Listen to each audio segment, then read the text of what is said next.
सभी स्नेही जनों एवं सुधी साधकों को सादर वंदे। जय श्री कृष्ण।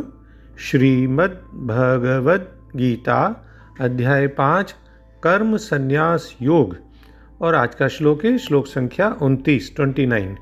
यह इस 5वें अध्याय का अंतिम श्लोक है। आइए इसका पहले पठन वाचन करें और फिर बहुत अच्छे इसके सुंदर भाव को जानने समझने ग्रहण करने का प्रयास करते हैं। भोक्तारं यज्ञतपसां सर्वलोकमहेश्वरं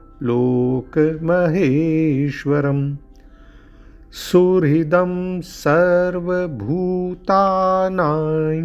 ज्ञात्वा मां शान्तिमृच्छति। इसका सरल शाब्दिक अर्थ इस प्रकार है। भगवान कहते हैं कि मेरा भक्त मुझको सब यज्ञ और तपों का भोगने वाला, संपूर्ण लोकों के ईश्वरों का भी ईश्वर तथा संपूर्ण भूत प्राणियों का सुहृद अर्थात स्वार्थ रहित दयालु और प्रेमी मित्र जैसा ऐसा तत्व से जानकर शांति को प्राप्त होता है। यानी having known me in reality as the enjoyer of all sacrifices and austerities, the supreme lord of all the worlds and the selfless friend of all beings, my devotee attains peace। यानी इस श्लोक में भगवान प्रभाव सहित परमेश्वर को जानने से शांति की प्राप्ति की बात कहते हैं।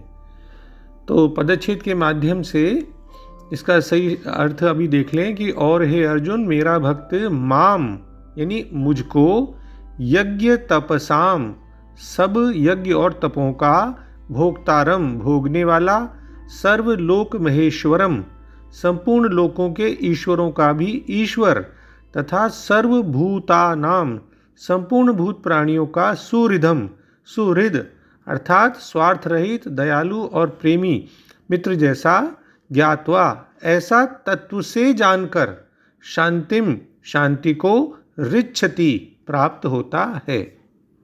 तो पिछले श्लोकों में भगवान ने बताया कि हम हमारे चित्त को किस तरह से परमात्मा में समाहित कर सकते हैं। तो इस प्रकार समाहित चित्त हुए पुरुष द्वारा जानने योग्य है क्या जानेगा वो, फिर क्या जानने लायक है। तो भगवान इस पर कहते हैं कि मनुष्य मुझ नारायण को कर्ता रूप से और देव रूप से समस्त यज्ञों और तपों का भोक्ता, एक तो ये जानने वाली बात है। दूसरी सर्वलोक महेश्वर अर्थात सब लोकों का महान ईश्वर। तीसरा समस्त प्राणियों का सुहृद यानी प्रति उपकार न चाहकर उनका भला उपकार करने वाला। सब भूतों के और ज्ञात्वा यानी किस प्रकार जानकर, सब भूतों के हृदय में, सब प्राणियों के हृदय में स्थित, सब कर्मों के फलों का स्वामी और सब संकल्पों का साक्षी, इस प्रकार जानकर शांति को अर्थात सब संसार से उपरामता को प्राप्त हो जाता है। देखिए, जब भी भगवान श्री कृष्ण स्वयं के लिए, खुद के लिए मैं इस शब्द का प्रयोग करते हैं ना, तब उनका मतलब प्राणी मात्र के हृदय में वास करने वाले परमात्मा से ही होता है। और आत्मा भी वैसे परमात्मा का अंश ही है, और न कि वो किसी देव की पुत्र शरीरधारी श्री कृष्ण के बारे में कह रहे हैं। तो ये ध्यान रखने की बात है कि जो शुद्ध चैतन्य स्वरूप आत्मा है वो इन देह आदि उपाधियों के साथ कनेक्शन बिठाकर, उस कनेक्शन के कारण ही, जो कि झूठा है, अहंकार के कारण कर्ता और भोक्ता के रूप में प्रतीत होता है। अब हम देखते हैं यज्ञ क्या है। तो गीता के अनुसार किसी भी कार्य क्षेत्र में निस्वार्थ भाव से विश्व कल्याण के लिए अर्पित किया गया कर्म यज्ञ कहलाता है। फिर देखें तप, जिन शक्तियों का हम व्यर्थ में अपव्यय कर देते हैं उन्हीं का आत्म संयम के द्वारा संचय करना, ये तप है। और यह तो परमात्मा तो वास्तव में सब देवों का भी देव महेश्वर है। ज्ञान और कर्म के संपूर्ण नियंता के अर्थ में यहाँ ईश्वर शब्द का प्रयोग किया गया है।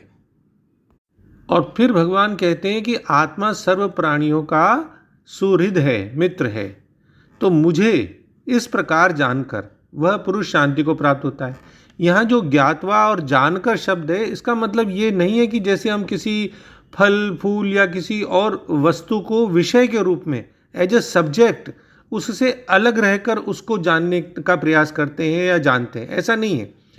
भगवान को जानना है ज्ञातवा शब्द से मतलब कि उनको आत्म रूप से अनुभव करना, मतलब भिन्न रह के नहीं, अभिन्न रह के उनको अनुभव करना।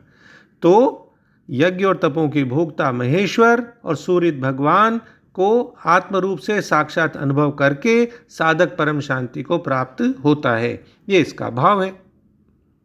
शांति का सबसे बड़ा सूत्र यही है कि मनुष्य माने कि सभी मानवीय कर्मों के भोक्ता ईश्वर ही हैं।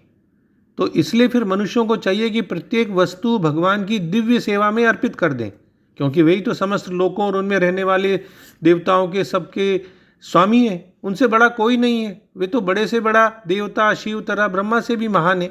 श्वेताश्वतर उपनिषद 6.7 में भी ये बात आई है भगवान के लिए, तमीश्वराणाम परमम महेश्वरम, यानी भगवान ही परम ईश्वर हैं, परमेश्वर हैं, और देवताओं सहित सारे जीव उनके आश्रित हैं। तो अब हम बहुत आसानी से इस शब्द को समझ सकते हैं, पदों को, भोक्तारम यज्ञ तपसाम, कि वास्तव में संपूर्ण कर्मों का भोक्ता मैं ही हूँ, भगवान ही है, क्योंकि प्राणी मात्र के हृदय में भगवान ही तो विद्यमान है। 9वें अध्याय के 24वें श्लोक में भी भगवान ने अपने को संपूर्ण यज्ञों का भोक्ता बताया है, अहम ही सर्व यज्ञानाम भोक्ता। और चूंकि भगवान ही संपूर्ण लोकों के ईश्वरों के भी ईश्वर हैं, इसलिए यहाँ सर्वलोक महेश्वरम ये पद दिया गया है। मतलब ये कि संपूर्ण सृष्टि के एकमात्र स्वामी भगवान ही हैं।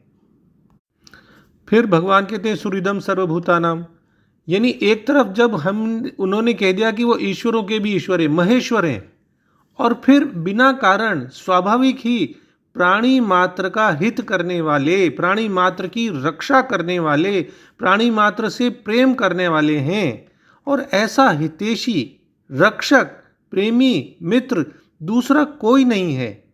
दोनों कितनी बड़ी बातें, एक तरफ वो महेश्वर हैं, दूसरी तरफ आपके मित्र जैसे भी हैं, सुहृद हैं।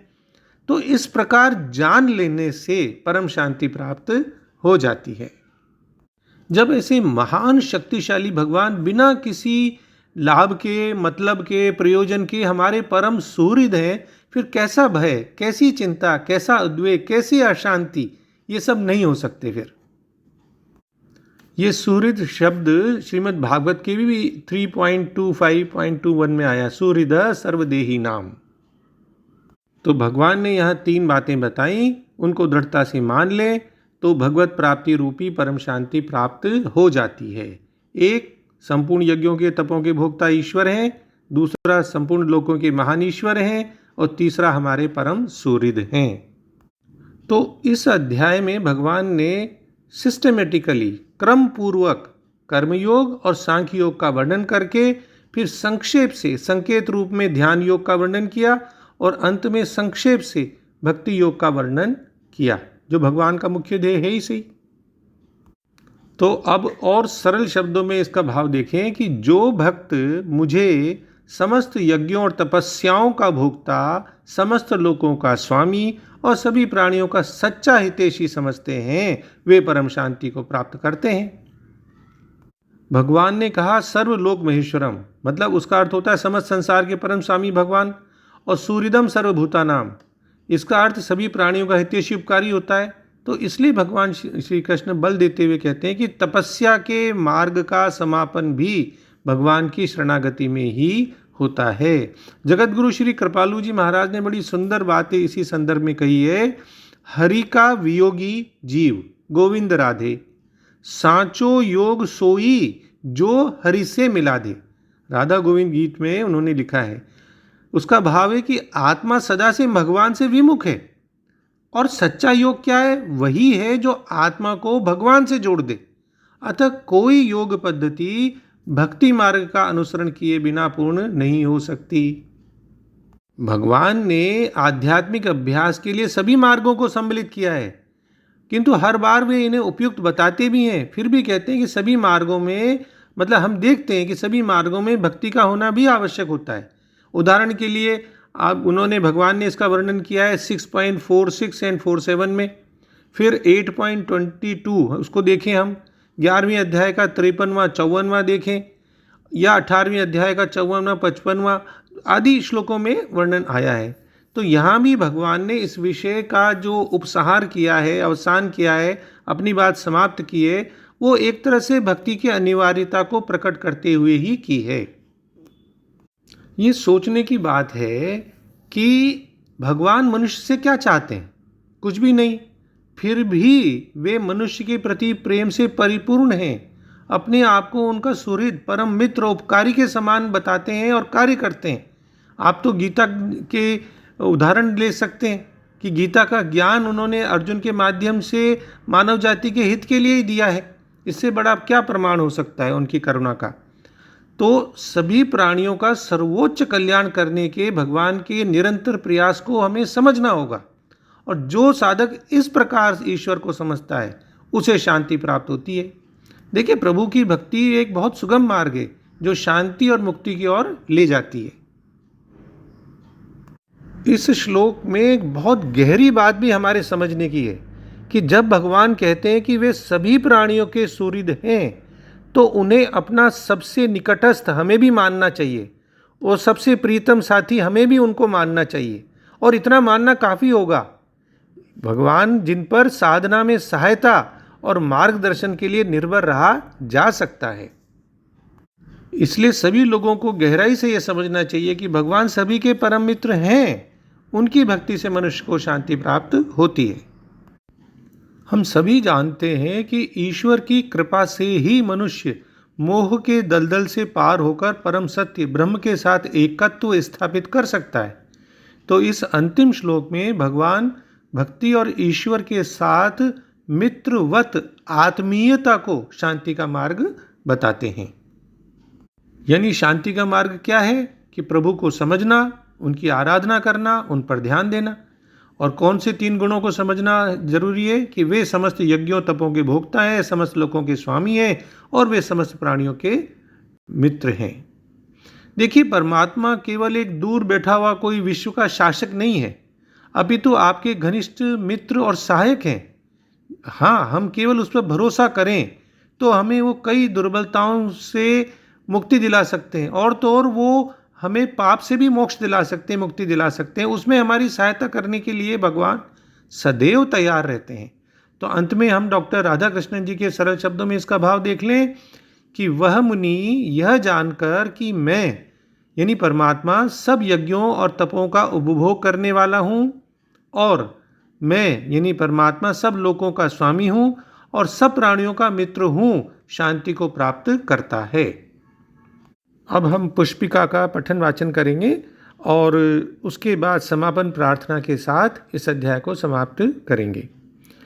ओम तत्सदिति श्रीमद्भगवद् गीतासूपनिषत्सु ब्रह्म विद्यायां योगशास्त्रे श्रीकृष्णार्जुन संवादे कर्म संन्यास योगो नाम पंचमोऽध्यायः। ओम श्री कृष्णार्पणमस्तु। समापन प्रार्थना। योगेशं सच्चिदानंदं वासुदेवं व्रजप्रियं धर्म संस्थापकं वीरं कृष्णं वंदे जगद्गुरुं। कृष्णं वंदे जगद्गुरुं। जय श्री कृष्ण। ओम श्री कृष्णार्पणमस्तु। डॉक्टर BK शर्मा के विनम्र प्रणाम, और पूरे अध्याय में किसी भी छोटी से छोटी भूल अथवा त्रुटि के लिए मैं हृदय से क्षमा प्रार्थी हूँ। सर्वे भवन्तु सुखिनः, सर्वे सन्तु निरामया, सर्वे भद्राणि पश्यन्ति, माँ कश्चित् दुःखभाग् भवेत्। जय श्री कृष्ण।